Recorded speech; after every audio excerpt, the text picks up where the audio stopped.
The Secret Diary of Cameron Baum. Saturday. Mia is missing. Snowy too. It's Sarah Connor who raises the alarm. She went to the stores to buy one of those dreadful celebrity magazines she wastes her money on. She should be back by now. The store's a 10-minute walk.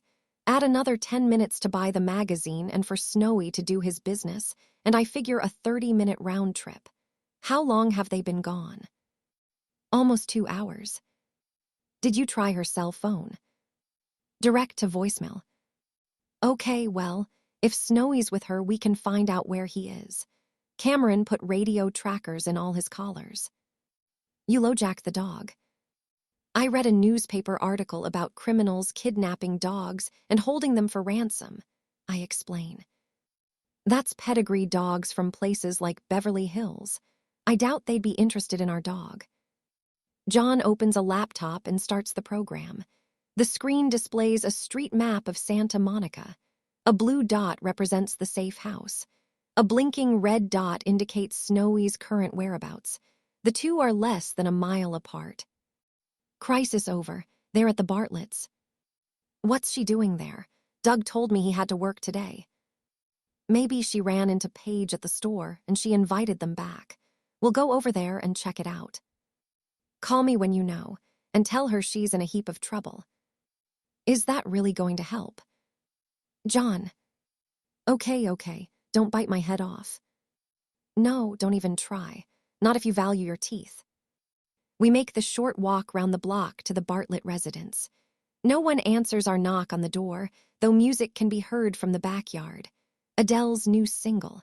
The one where her older self calls her younger self on the telephone. Now there's a girl who understands time travel. We walk round the side of the house and find Paige and her BFF Sookie lounging by the pool. Hey, mind if we butt in? John, Cameron, you here looking for Mia? Yeah, Mom's kinda freaking out. Oh my God, I'm so sorry. I thought she texted you. We saw her at the store and invited her back. She's inside with the guys. Guys? Spencer and Marcus. They've got this new video game they wanted to play. Video game, not Halo 5.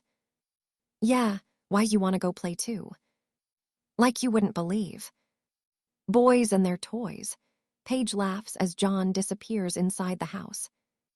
I've got a couple of toys he could play with, Sookie giggles. That boy's so hot I need a dip just to cool down. Good idea, I agree. I give her a light shove. She careens across the pool, all cartwheeling arms and legs before gravity drags her below the water. She surfaces immediately, coughing and spluttering. What the hell? She shouts at me. You said you needed to cool down. It's an expression, God. Sookie swims towards the shallow end and walks out still complaining. This bikini's ruined. It's a Stella McCartney. You're not supposed to swim in it. Sookie takes her fashion very seriously, Paige explains. She tosses her friend a towel. You want a mojito, Cameron? Mojito. My database finds a match. Mojito. An alcoholic beverage consisting of white rum, mint leaves, soda water, fresh lime juice, sugar, and ice. I recite as the information scrolls down my HUD. Spot on, Poindexter. You want or not? I decide I want. No one likes a party pooper. I am handed a glass. It has chilled liquid in it and a small umbrella. Are you supposed to eat the umbrella? I have a nibble. No, obviously not, though it hardly tastes worse than Sarah Connor's cooking. Sookie spreads the towel out beside the pool and lies on it to dry off. She gives me what I believe is called the stink eye. I am not fazed. She's pretty girl of Asian origin with a petite build and a voracious sexual appetite. Just the kind of girl I don't want anywhere near John. Paige and Sookie have been besties since junior high. Now their friendship is about to undergo a seismic upheaval. The two leave for college in the fall.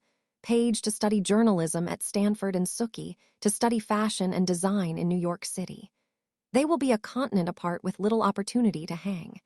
It is a prospect neither seems prepared to acknowledge, their conversation instead sticking to celebrity gossip and fashion faux pas. This is called the elephant in the room. Not a real elephant, of course. No, that would likely run amok and break things. So what do we think about Jennifer Lawrence and her pay gap dispute? Paige muses. I mean, right on, sister, and all that, but she's hardly Rosa Parks, is she? All actors are paid way too much, Sookie avers grumpily. She still seems to be in a bad mood since her sudden dunking. Let it go, girlfriend. Sure, but shouldn't actresses get paid way too much the same as actors? I could do their job. Just read a bunch of words someone else wrote. You'd be great. And there's an opening for a young Lucy Liu type, and I don't suppose you'd have any problems doing nudity. I'd insist on it.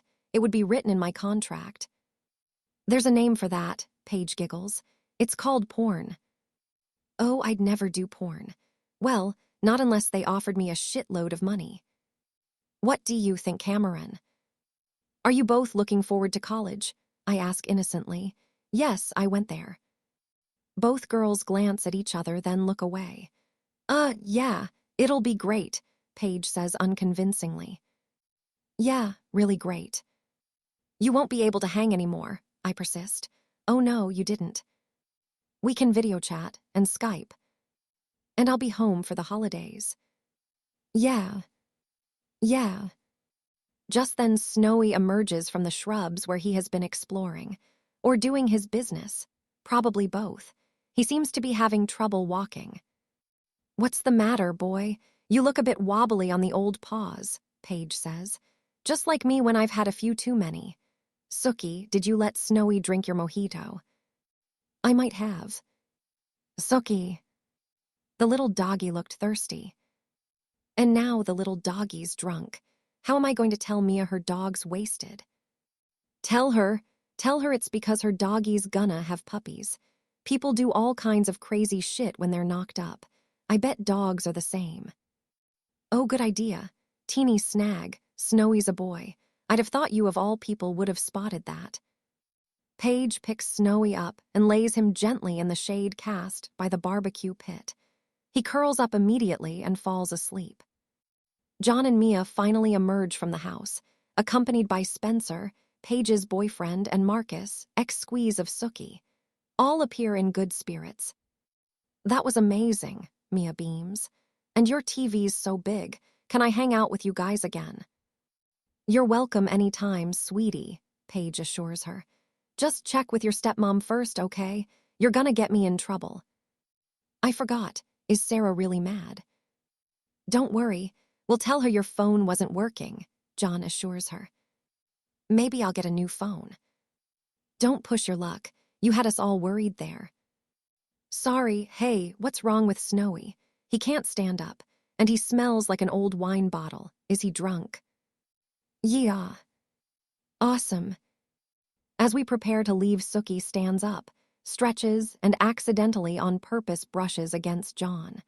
Surreptitiously, she slips something into his pocket. Do you think Sarah would let us buy Halo 5? Mia asks, hopefully, as we walk the short distance home. What do you think? John replies. I guess not. John has a comatose Snowy cradled in his arms, and therefore doesn't notice as I brush against him and remove whatever it is Sookie deposited in his pocket. Go on indoors and face the music. I'll put Snowy in his doghouse so he can sleep it off. With no one watching, I unfold the paper. On it, written in red ink, is a phone number. Below that, call me, Sookie. I crumple the paper up and drop it in the trash. Not on my watch, sister. Monday. We have mail. A large item of mail, delivered by UPS. Anyone expecting a delivery? Sarah Connor asks as we watch the delivery van pull up outside the house. Not me, John replies. They look at me. I shake my head. I haven't ordered anything through the mail since the Taylor Swift t-shirt I am currently wearing. It has spangles. According to the website, Taylor designed it herself. She is so versatile, like Leonardo da Vinci, only with less facial hair. The UPS delivery guy gets out of the van, stares at our house for a moment, then consults a clipboard. Satisfied he has the right address, he opens the back of the van and activates the hoist. A large wooden crate is lowered to the ground and placed on an electric dolly. The crate is at least 5 feet tall and 3 wide. It appears heavy. Look at the size of that crate. Did Mia send for anything? She ordered some more frozen stuff from Amazon, John replies. Pretty sure this isn't it, unless she's bought Iduna Menzel. What's an Iduna Menzel? I ask. Doesn't matter, let it go. Could be a bomb, Sarah Connor muses. If the crate is packed with either Semtex or C4 explosive, the resultant explosion will destroy the entire city block, I calculate aloud. To achieve a safe minimum distance, we would need to have left here 7 minutes ago. It can't be a bomb. Since when do Skynet use UPS to do their dirty work? Didn't stop them trying to use a little girl as a mobile IED. The UPS man brings the crate right to our door. He is short and tubby with thinning hair, rocking dark shorts, and a light polo shirt with pit stains. Skynet couldn't have chosen a less likely hitman. Sarah Connor answers his knock at the door. Morning, ma'am. Special delivery for you, if you'll just sign here. What is it? No idea. I just deliver stuff. I'm not signing anything until I know what it is. Well, I can't let you open it till you sign for it. John pushes past them and examines the crate. A brown envelope is taped to the side. He rips it open and extracts the contents. Hey, you're not supposed to touch anything until I get a signature. There are rules. The UPS guy sounds almost plaintive. I suppose his work life is governed by various rules and regulations. A maverick UPS guy, handing out parcels left, right, and center without a care likely wouldn't last long in employment. Be a whole lot of fun, though. John reads the note, looks up and smiles. It's okay, go ahead and sign. Thank you, you folks have a nice day now. We watch as he wheels the dolly back to his van and drives away. What's in the crate? Without answering, John heads into the house and returns with a crowbar. He jimmies the crate open. One side falls away, causing a mini avalanche of packing peanuts to cascade across the driveway. The content of the crate is revealed. A Harley-Davidson motorcycle. It's from Daniel, Sarah Connor says, reading the letter. Dear Sarah, I figure you'll get more use out of this than I ever will. I've fitted new plugs and new tires. She's fueled and ready to roll. Enjoy. That idiot sent us his cover story. Yep, and she's a beauty. We can't keep it. Why not? He sent it to us. It's not like we twisted his arm. And what are we going to do, send it back? Regifting is so not cool. I suppose it would be expensive to send it back to Seattle. John dangles the keys in front of his mother's face. Care to take it for a spin? Come on, you know you want to. Give me a minute. More like 3, actually. When she returns, Sarah Connor has changed into black leather boots and jacket. She has a crash helmet under her arm. Full face. This will protect her fragile human skull from the consequences of a crash, and the mirrored visor will conceal her identity. Win-win. If I'm not back by 3. I know. We'll pick up Mia from school. She kickstarts the bike. Nothing happens. She leans down and makes an adjustment to the fuel line. This time the bike starts with an impressive roar. She guns the throttle and with a final wave is gone. Send it back, John grins. Yeah, right, like that was ever going to happen. Snowy ambles out the open front door, doubtless curious what the noise was all about. He spots the polystyrene peanuts and lets out a bark of pleasure. The foolish dog has evidently mistaken them for Dorito chips, which they slightly resemble. He scoops several up in his mouth and begins chewing before realizing his mistake. He spits them out. John picks him up. What's the matter, boy? Not tasty enough. How about we put some barbecue sauce on them? Think they'll taste better then. Snowy shakes his head, evidently not convinced. Finally, something that dog won't eat. Tuesday. An argument, loud and sustained, coming from the kitchen. Arguments aren't rare in the safe house, usually between Mia and Sarah Connor. The two lock horns frequently, though the spats seldom last long and generally involve chores not done or Snowy sleeping on the laundry. But it's a weekday and Mia is at school and Snowy in the yard. So who is arguing and why? John and his mother. Their voices grow louder as I approach. It is rare for these two to face off. John is too wise to his mother's moods to allow himself to be ruffled. I enter the kitchen. What is wrong? I ask. Mom wants to give Cameron subprime to Lieberman, he says angrily. Not give. We send her to Seattle to protect him and help build the landmine he's supposed to invent. I thought it was too dangerous to have two Camerons around. Isn't that why she's buried in the desert? You saw how Daniel was when those cops showed up, all nervous and stuttering. That's all it takes. One slip and he could find himself behind bars again. He needs someone to protect him. Is this because he gave you a Harley? Because I seem to remember you wanted to send it back. He deserves our support and protection. I agree, I say. Really, you too? John doesn't seem pleased. Cameron subprime is wasted buried in the desert. Protecting a future hero of the resistance is an ideal mission for her. So I'm outvoted 2-1. I'm sure Daniel will appreciate having Cameron subprime looking out for him. Oh yeah, he'll appreciate the hell out of it. That's what I'm worried about. Wednesday. The desert. A study in progressive shades of brown, from tan to raw umber. Somewhere in this desolate landscape lies a dormant cyborg, not dead, just deactivated. I sure hope you remember where we buried her. Of course, I have the map coordinates stored in a special file which oops. Oops, what oops? I have accidentally deleted the file. Can you undelete it? No, it is lost forever. Oh my God, what the hell are we gonna do? We'll never find her out here. Psyche. What are we going? Wait, did you just say psyche? I believe that is correct expression for the conclusion of a practical joke. So you haven't deleted the file. We can still find her. Of course. Damn, I knew it was a mistake to give you that punked box set. We drive on. Sarah Connor's old pickup truck isn't as comfortable as the Suburban, but it will be more useful once we leave the tarmac roads and head into the desert proper. Think she'll be pleased to see us? Of course. Yeah, well, maybe I overreacted back there. As we close in on Cameron subprime's location, my HUD begins to flash multiple colors, not unlike the nightclub scene in Rowan and Martin's Laugh-In, a 60s TV show I used to watch back in the day. It was an invaluable source of fashion tips and popular slang, such as "sock it to me" and "here calm to judge." No one says that anymore. Pity. Perhaps I will say it and try and kickstart a trend.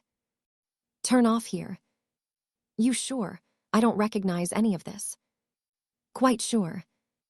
We drive across the desert hardpan for several hundred yards, rounding bushes and the larger rocks. My HUD goes full psychedelic. Stop here. John turns the engine off and we climb out of the pickup. I take a few paces forward and prod the heel of my boot into the hardpan surface. She's under here. You want the shovel? Sock it to me. Huh.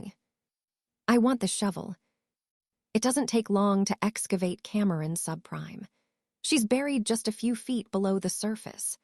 No animals were likely to dig her up and take a nibble.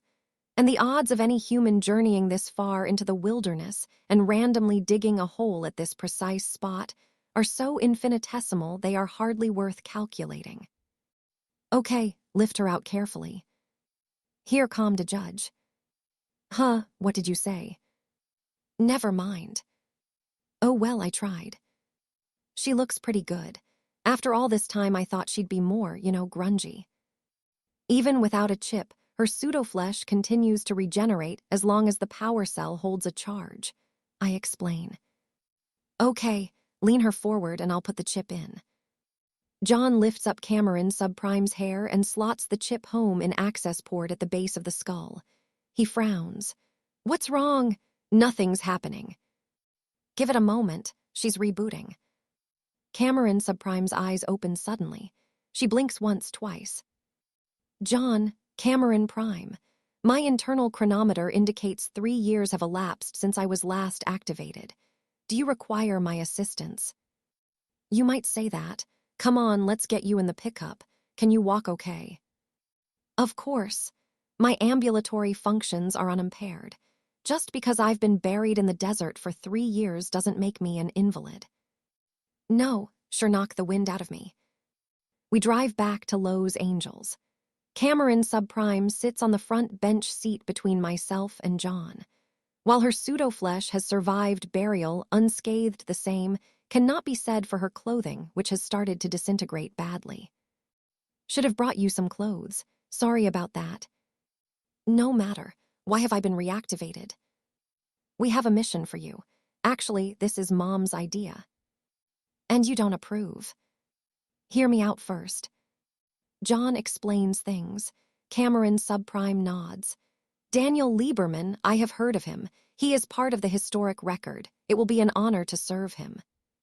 Whoa, whoa, whoa.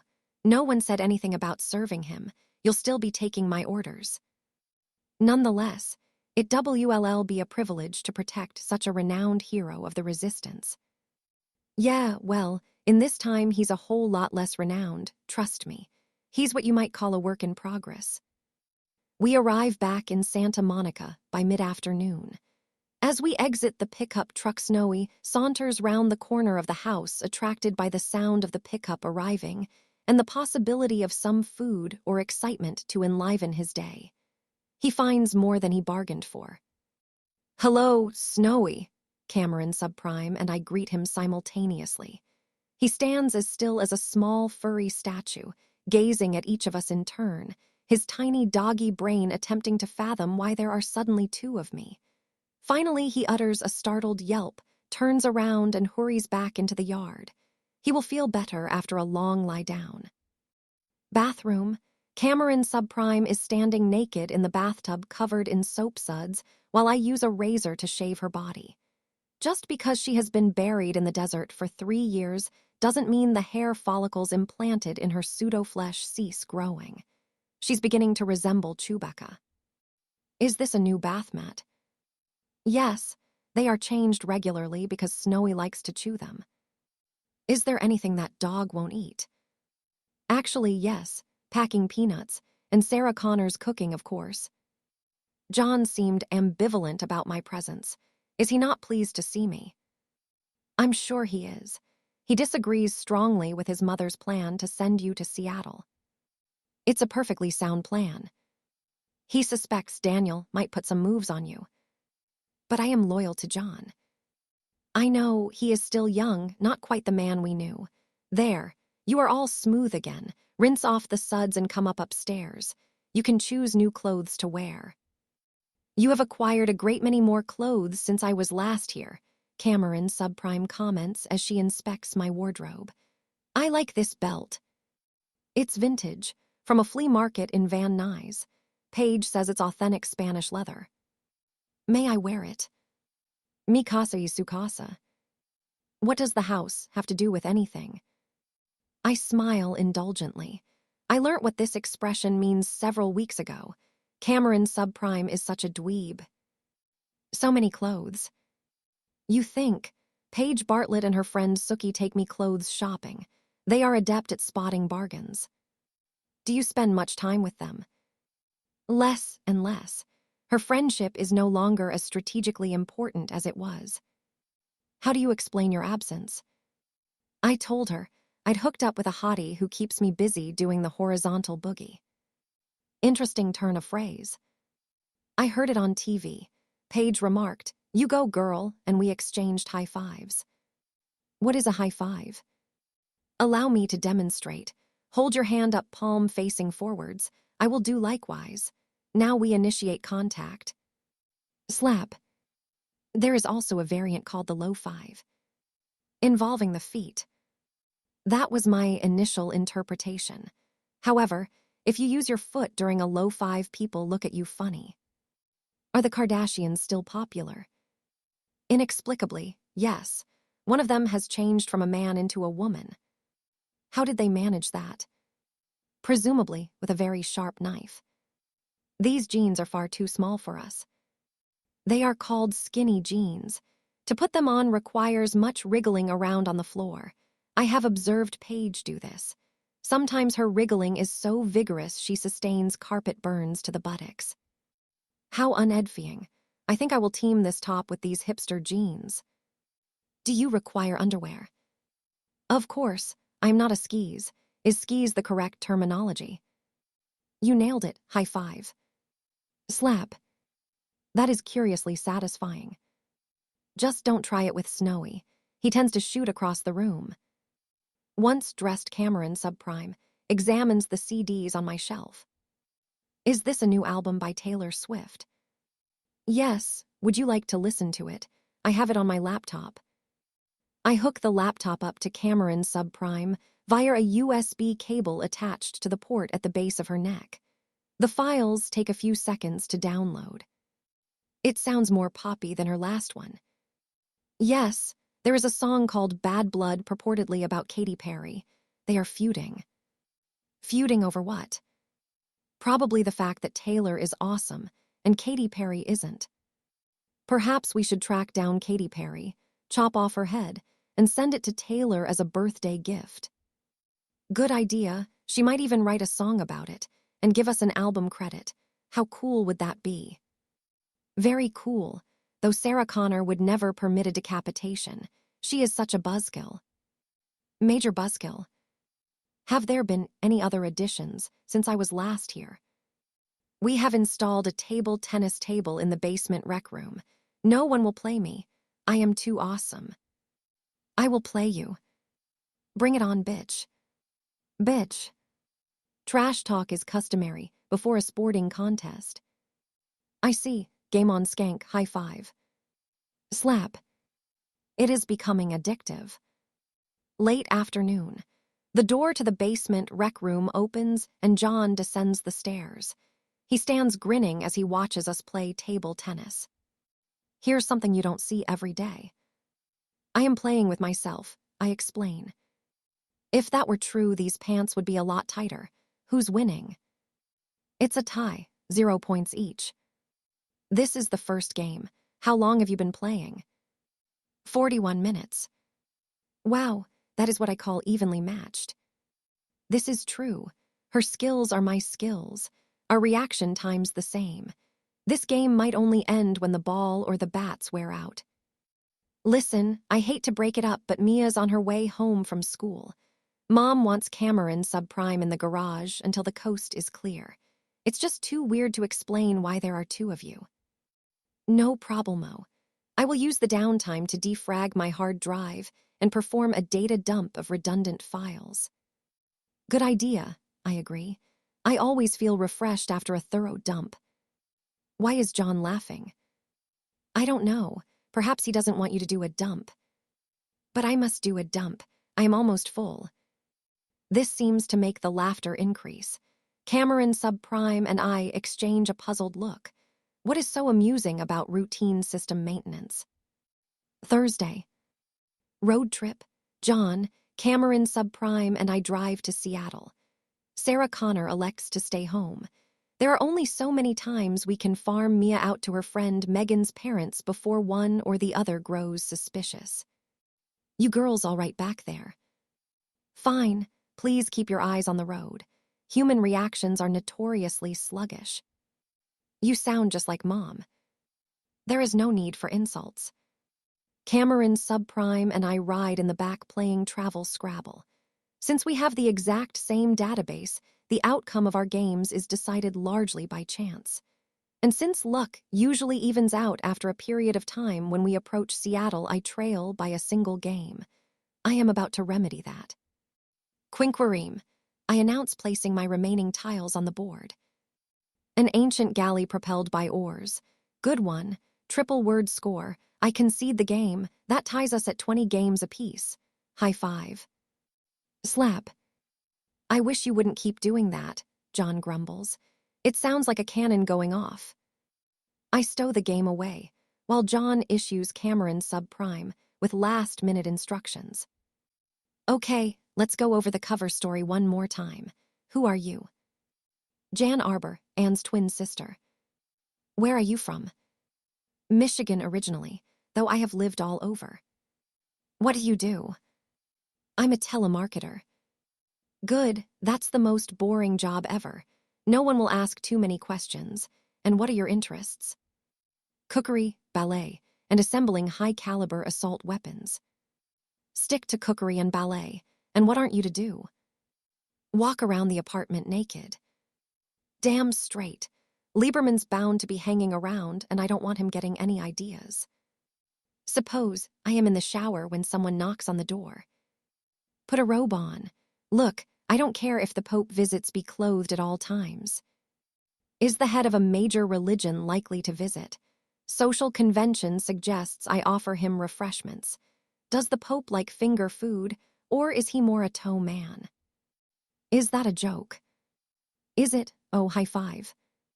No, no more high fives. My hearing's suffered enough. Daniel opens the door at the first knock. He seems different. The normal jeans and tee he wears replaced by chinos and a button-down shirt. Even his hair looks odd. John notices as well. What's with the get-up? What? It's chinos and a shirt. Are you wearing product? I can't look nice for guests. We enter the apartment. Daniel stares at us, grinning. Will you quit ogling? John reproaches. Sorry, they look exactly the same. They are the same. Didn't Mom explain things on the phone? Yeah, seeing is a whole lot different than hearing. How do you tell them apart? My hair is a half-inch shorter, I explain. Right, stupid question. Hey, did you three ever, you know? None of your business, John deadpans. You did, you jammy SOB, Daniel laughs. So what do I call you, Cameron too, the deuce? We think because this Frank guy knows Cameron. As Ann Arbor, she should be her twin sister Jan. Ann and Jan Arbor. You guys might be hot stuff at saving the world, but you suck at fake names. Anyway, pleased to meet you, Jan. Likewise, Major Lieberman. Please, call me Daniel. As you wish, and I am sorry for your loss. My loss. Your death, in the future. Oh, right. Yeah, I'm pretty bummed about that myself. Do you know how it happens? No, I wasn't constructed then. I believe it was sudden and violent. I overheard there was hardly enough of you left to bury. Hear that, General? Not enough of me left to bury. Can't hardly wait. The future's not set, John reassures him. Just by having this conversation, we could be changing things. What's to stop me emigrating to Australia? I'd probably be safe there. 95% of the Australian population live within 20 miles of the major coastal cities. These are destroyed on Judgment Day, I explain. I could move to the outback. That's a huge area. I bet no one could track me down there. The war won't be won in the Australian outback. Besides, you never get a travel visa, John adds. Yeah, I suppose. Plus, I hate Vegemite. And what's the deal with cricket? They play for 5 days and it still ends up a draw. Crazy. So when do we meet this Frank guy? He said to meet us on the 4th floor. That's where the empty apartment is. It used to belong to Mrs. Kravitz. I think she was like 90-something when she croaked. Okay, and let's try and not mess this up. Or I might be forced to terminate everyone in the building, I add. She's joking, right? Best not find out. Frank the super meets us on the 4th floor, outside the apartment for rent. He too can't take his eyes off us and remarks on our uncanny similarity. Honestly, you'd think no one had seen 2 identical cyborgs from the future before. Frank, you've met Anne. This is her twin sister Jan. So you're Anne and Jan Arbor from Ann Arbor. You couldn't make it up. Daniel laughs nervously. Well, this is old Mrs. Kravitz's apartment. All her furniture and belongings have been put in storage for her grandkids to squabble over. So you have a clean canvas, so to speak. Wow, look at this place, Daniel exclaims. It's 3 times the size of mine. The rent's more as well, and I'm gonna need 2 months in advance. Will this suffice? Cameron subprime produces a thick wad of bills. Oh my, looks like a year's worth of rent there, Anne. What's that weird smell? Daniel asks. It's coming from the balcony. Old Mrs. Kravitz liked to feed the pigeons. I'm afraid what went in came out again. I nod my understanding. I am familiar with the concept via Snowy, in one end and out the other with monotonous regularity. So, what do you do for a living, Anne? I'm in telemarketing. That sounds interesting. Not really. Any hobbies? Cooking and ballet. Mrs. Kravitz was a keen cook. Her brisket was to die for. To die for. Was poison one of the ingredients? She's such a kidder, Daniel says with another nervous laugh. I'll go and fetch the forms for you to sign. Back in a tick. Sweet crib, right, guys? Daniel says when we're alone. We could put a big-ass flat-screen TV on this wall. Maybe a 4K 60-incher with an OLED display and a Bose soundbar. Add an Xbox and you're good to go. It's Camjan's apartment, not your man cave, John points out. Daniel pulls open the balcony's glass doors, only to recoil at the smell. Man, what was she feeding those birds Indian food? I think I'm guano be sick. Get it? I think I'm guano be sick. No, you're no fun. He leaves us to inspect the bathroom. John says, what do you think? It's nice. I will install a bar on this wall. Bar? Since when do you drink? Bar, not bar. Okay, just make sure you keep your tutu on. Hey guys, come check this out. What's that idiot up to now? Daniel is in the bathtub. Hydraulic seat, press this button to go up, this one to go down, co-all. You realize an elderly woman sat naked on that thing. Oh, gross. He leaps from the tub without touching the sides. Impressive reflexes. Frank the super returns. Documents are signed. Cash exchanged. Handshakes all round. Soon enough, Cameron subprime is the proud tenant of a Seattle apartment. That went well enough, John concludes. Yeah, Daniel agrees. No one got terminated. The day is still young, I tell him. He doesn't laugh, not even nervously. Honestly, no one gets my humor. I hope we're doing the right thing, John confides as we drive back to Lowe's Angels. Cameron subprime has her orders. She will carry them out to the best of her ability, which is considerable, I assure him. She will not allow Daniel to slack off. She will ride him hard. That's really not helping, John groans. When we reach the outskirts of San Francisco, John surprises me by taking the exit lane. Are we not going home? No rush. I'm sick of driving. We'll stay here overnight, then make an early start tomorrow. I think we deserve a little R&R. What is R&R? You'll see, he replies enigmatically. We drive through the city, down the steep hills, and past the quaint trolley cars to the waterfront district and stop outside a large hotel. Just go along with what I say. We enter the lobby. A uniformed concierge looks up from his desk. Good evening, sir. Madam, do you require a room? Yeah, we'd like the honeymoon suite. We just got married. We did. Congratulations to you both.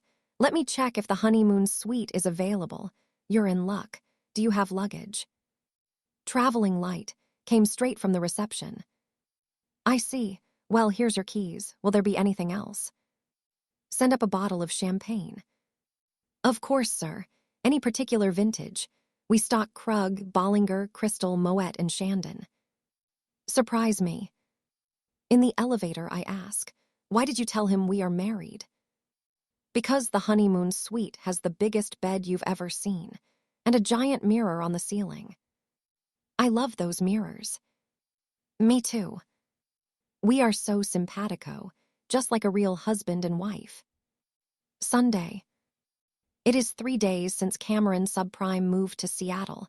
There is no word from her. No news is good news, probably. While I am in my room sorting laundry, my laptop gives a ping indicating a FaceTime request. I accept. Cameron subprime appears on the screen. Greetings, Cameron Prime. Salutations, Cameron subprime. How are you settling in? Very well. My cover story is airtight. John was correct. No one is interested in discussing telemarketing. Mr. Pratt from the second floor actually fell asleep while I was conversing with him, although the fact that he is 81 and on strong medication might have had something to do with it. Old people drool when they sleep. Did you know that? And they very much dislike being told about it. What's that in front of you? Some kind of pie? Mrs. Weinbaum from the fifth floor baked me a welcoming gift. She calls it peach cobbler. I believe she expects me to eat it. And what will you actually do with it? Flushed it down the toilet, of course. If John were here, he would likely say, "That's what I call cutting out the middle man." Then he would laugh. And we wouldn't understand why. Correct. Possibly it has something to do with the sound a flushing toilet makes. It does gurgle in an amusing manner. I will experiment and see if it raises a chuckle. There is plenty of food to flush here. Sarah Connor has been baking again. Oh dear, Cameron subprime grimaces. She shares our pain. How is Daniel's training progressing? Slowly. We went for a run yesterday. He was reluctant, expressing concern about muggers. And what you might do to them. Yes, apparently it is customary for muggers to attack runners and not vice versa. How bizarre. Very. We managed 10 miles, then Daniel complained his feet were about to drop off if he took another step. Were they? No, they were still firmly attached to his body. I even stamped on them to make sure. His screams were most convincing. I see you have furniture now. Do you have a big-ass TV? No, I have 4 small-ass monitors each tuned to a different news channel. Did you know Donald Trump is running for president? Yes. John says it's a fine example of democracy, in action that any idiot blowhard can run for high office. Do you think this is the same Donald Trump who is one day executed by the resistance for cowardice? It's an uncommon name, so yes. Should we inform John? You know how he hates to be told of the darker aspects of leadership. I encountered the Randall twins yesterday. Were they rude and obnoxious? No, perfectly charming. One said I was very pretty, the other asked if I put out. Put out what? The trash, presumably. I told them I put out regularly twice a week in the alley beside the building. They seemed very pleased by this. Doubtless grateful to be living in a litter-free environment. Indeed, how are things with you? Same old, same old. Snowy injured himself yesterday. He did a backflip and landed on his head, sustaining a small cut that bled slightly. Mia bandaged him up, then got carried away and wrapped him head to tail in bandages. That seems excessive. I believe it was done for amusement purposes rather than any medical benefit. Photographs were taken. I'll email them to you. Thank you. Is Snowy still wrapped in bandages? No, Sarah Connor made us remove them. Again, such a buzzkill. She can't help has buzzkill in her genes. I see you have furniture now. Yes, 1 or 2 pieces, and Daniel helped clean up the bird droppings. Did he crack any more jokes? Several, all of them guano-themed. I believe the humor derives from the word guano being phonetically similar to the phrase, going to. I see. I'm guano, make a note of that. Is that a joke? It fits the parameters described. So it does. High five. We press our palms to the screen, several hundred miles apart. It's not the same. No. Goodbye, Cameron subprime. Goodbye, Cameron Prime. The screen goes blank. Miss me already?